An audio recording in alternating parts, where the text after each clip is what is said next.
Good morning, Texas. This is Alan Spada for This Day in Texas History for October 5th, 1835. Stephen F. Austin writes to David G. Burnett, calling for Texas to be free from Mexico.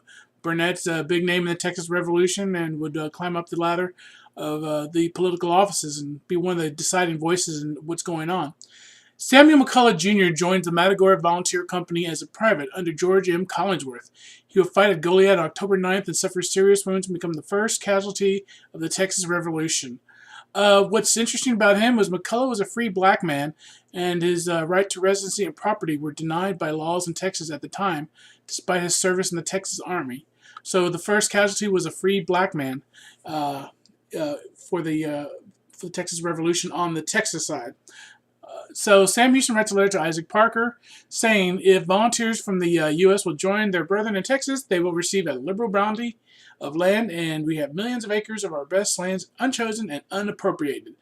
So basically telling people in America, come to Texas and fight, and you'll get yourself a nice big chunk of land, which they did deal out. Last one here is kind of interesting. John Walker Baylor joins George M. Collingsworth volunteers at Matagorda. Not a name anyone is really familiar with, but he has an interesting backstory in the Texas Revolution. He will fight at Goliad on October 9th, and he'll be at the capture of La Bahia, which is Goliad. At the Battle of Concepcion, he fought under James Bowie and James Fannin on October 28th. He'll also fight in the Battle of Behar, and went to San Antonio with either Jim Bowie or Philip DeMint. Baylor was one of the carriers sent by William Barrett Travis to La Bahia to try and get Fannin to come to San Antonio. That was during the Alamo.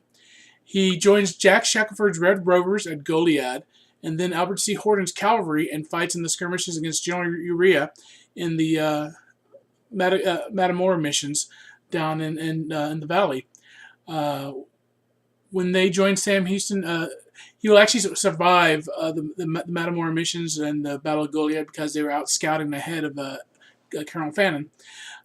He joins Sam Houston on the Brazos and becomes part of William H. Patton's company under Colonel Sidney Shelton, and he will fight in the Battle of San Jacinto, where he was wounded, though he did not report it. So he would die from the wounds from San Jacinto after the battle. So he might be the only person who fought in every single battle of the Texas Revolution. So this has been Alan Spade for October 5th, 1835.